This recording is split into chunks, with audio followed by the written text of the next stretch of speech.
네, 시청자 여러분, 11월의 마지막 주간이 시작됐습니다. 11월 24일 월요일 아침에 인사드립니다. 김용민 브리핑 시작합니다. 시청자를 가스라이팅하지 않고 있는 김용민 TV, 경기도 고양시 덕양구 창릉동 쪽에 있는데요. 자, 지금 보고 계시죠? 아직 해가 완전히 뜨지 못한 상황입니다. 자, 근데 오늘 온화한 날씨가 이어지겠습니다. 어제보다도 기온이 더 오른다고 합니다. 현재 기온 9도고요. 낮 최고 기온은 17도로 예상됩니다. 자, 맑지만 흐린 날씨가 또 오늘 예보됐습니다. 정청래 더불어민주당 대표 오늘 당무위원회와 오는 28일 중앙위원회를 거쳐서 당원당규 개정 작업을 완성한다는 방침인데 당 내부에서 이런저런 목소리가 나오고 있네요. 자, 도대체 논란이 되고 있는 당원당규 개정 무엇이 쟁점이고 무엇이 현재 논란 지점이 되고 있는지 같은 말이군요. 김두일 작가 연결해서 잠시 후 자세히 이야기 듣도록 하겠습니다. 오늘 도이치모터스 주가 조작 사건 당시 주포로 활동했다고 지목된 김건희 씨의 공범, 네, 아주 준수하게 생긴 이모 씨가 오늘 구속된 뒤 첫 조사를 받습니다. 그래서 이목을 또 끌 것 같습니다. 자, 오늘 아침 신문들 주요 기사 살펴보도록 하겠습니다. 첫 번째 소식은 한국일보 기사입니다. 조은석 내란 외환 특검이 한덕수 전 국무총리와 김주현 전 민정수석을 대통령 몫의 헌법재판관 부실 검증 사건의 공범으로 수사하고 있습니다. 특검은 두 사람이 올해 4월 윤석열 파면 직후 헌재 재판관 후보를 사실상 하루 만에 졸속 검증한 것으로 보고 있습니다. 후보자들은 4월 7일 연락을 받고 당일 인사검증 동의서를 제출했으며 한덕수는 이튿날 바로 지명을 발표했습니다. 특검은 이 과정이 대통령실 실무 공무원의 검증 권한을 침해한 직권남용에 해당한다고 의심하고 있는데요. 또 한덕수 총리가 국회에서 선출된 마은혁 헌법재판관 후보자를 임명하지 않은 채 장기간 보류한 점을 두고 직무유기 혐의도 검토하고 있다고 합니다. 야, 정말 조은석 특검 대단합니다. 그 결기가요. 자, 특검은 최근 한덕수 전 총리와 김주현 전 수석을 잇따라 피의자로 소환해서 조사했습니다.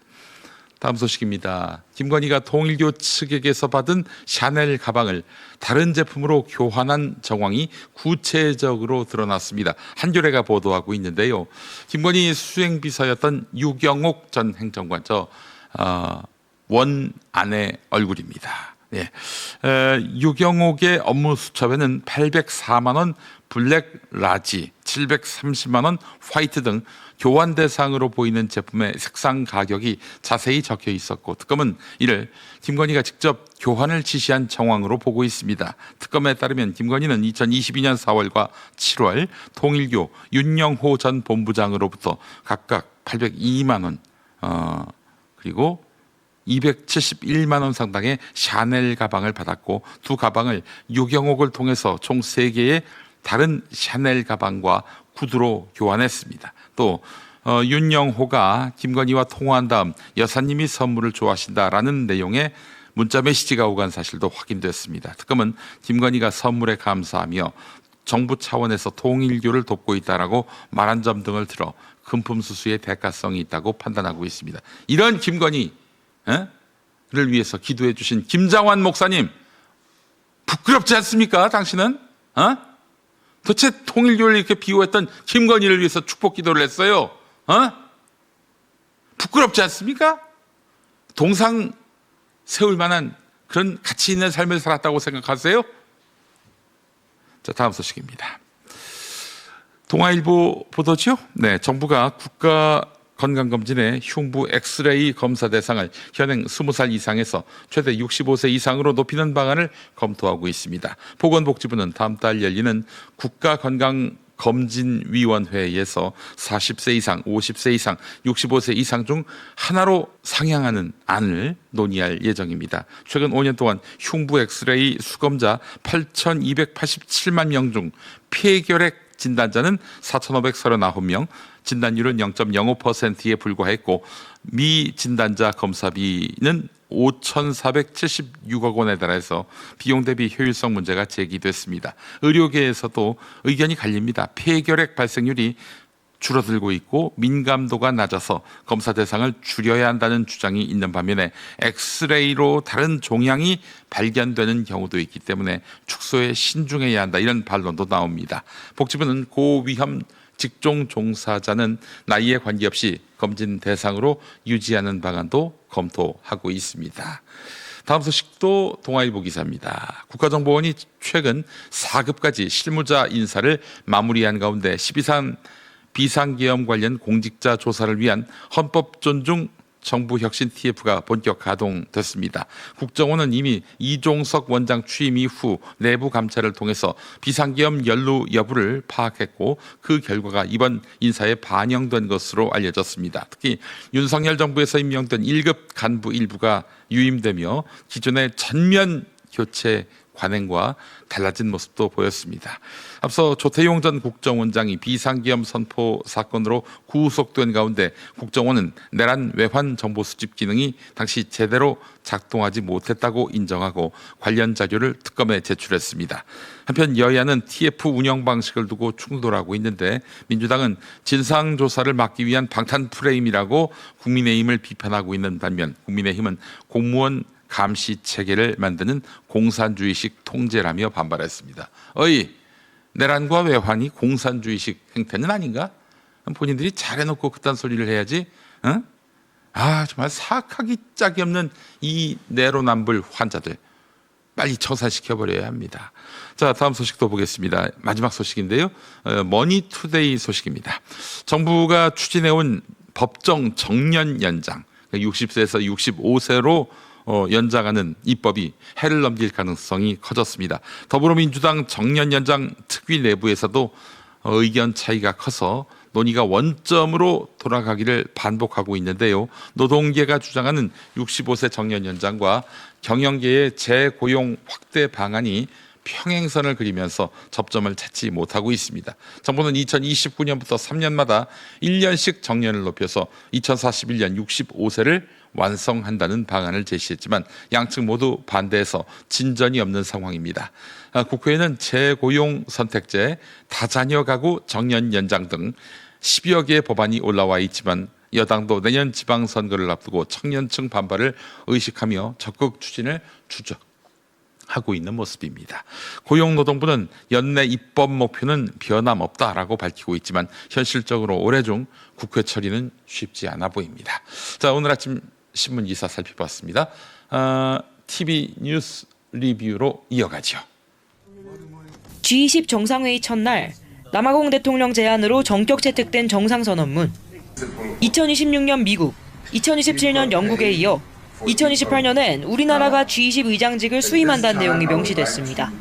2028년은 G20 정상회의 출범 20주년이 되는 해로 의미가 더 각별합니다. 이재명 대통령은 대한민국은 위기의 순간마다 국제사회의 나침반이 되어준 G20을 함께 설계한 나라라고 강조했습니다. 막중한 책임감으로 G20가 국제경제협력을 위한 최상위 포럼으로 그 위상을 더욱 공고히 할 수 있도록 주어진 역할을 충실하게. 대통령실은 이 대통령이 임기 내 UN 안전보장이사회, APEC 정상회의에 이어 G20 의장직도 맡게 됐다고 설명했습니다. 더불어민주당은 국민의힘 장외 집회를 내란 동조 극우대회라고 깎아내렸습니다. 윤 전 대통령이 아닌 국민과 헤어질 결심을 하고 있다며 망해봐야 알겠냐, 지지율이 안 오르는 이유라고 직격했습니다. 윤석열의 모습이 장동혁 대표와 겹쳐 보입니다. 이제라도 정신 차리길 바랍니다. 계엄 1년이 돼가도록 내란이 끝나지 않은 건 국민의힘과 조희대 사법부의 방해 때문이라며 전담재판부 설치 등 사법개혁 의지를 거듭 다졌습니다. 내란 세력들에게 반격의 기회를 주어서는 안 됩니다. 윤석열의 두 번째 석방만큼은 무슨 일이 있어도 반드시 막아야 합니다. 개혁신당 이준석 대표는 국민의힘에 쇄신 목소리가 없다며 지방선거 연대 가능성을 일축했고, 조국 전 비대위원장은 사면 복권 3개월여 만에 조국혁신당 새 당대표로 선출됐습니다. 오늘 아침 조회 시작하겠습니다. 치과 직원 수십 명이 가지런히 두 손을 모은 채 서 있습니다. 서울 강남의 한 대형 치과 원장이 월요일 아침마다 조회를 여는 모습입니다. 이 치과 SNS에는 이같이 조회 영상을 비롯해 직원을 품평하는 내용이 많이 올라와 있습니다.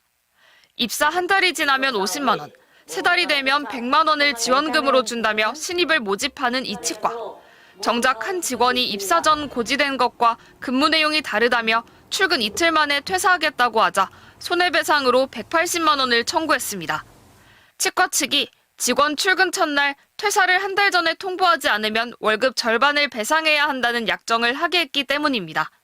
직원이 항의하자 치과는 내용 증명까지 보냈고 결국 직원은 고용노동부에 진정을 넣었습니다. 근로계약을 어길 때의 배상액을 이렇게 미리 정해두는 걸 위약예정이라고 하는데 근로기준법에선 엄연히 금지하는 일입니다.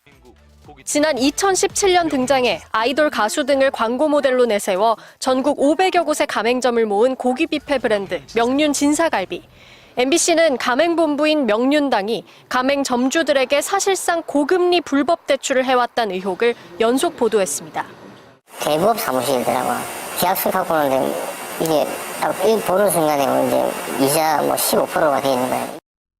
서울시 민생사법경찰국이 명륜당 이종근 대표를 대부업법 위반 혐의로 송치했습니다. 수사 결과 드러난 수법은 이렇습니다.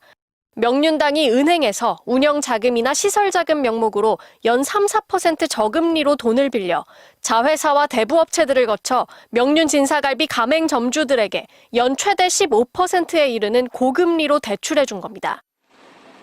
오늘 오전 10시부터 서울중앙지법에서 진행되는 한덕수 전 국무총리의 내란 방조 등 혐의 공판에선 한 전 총리에 대한 피고인 신문이 진행됩니다. 그리고 모레 특검팀의 구형과 한 전 총리의 최후 진술을 듣는 결심 공판이 진행되고 나면 한 전 총리 재판은 선고만 남게 됩니다.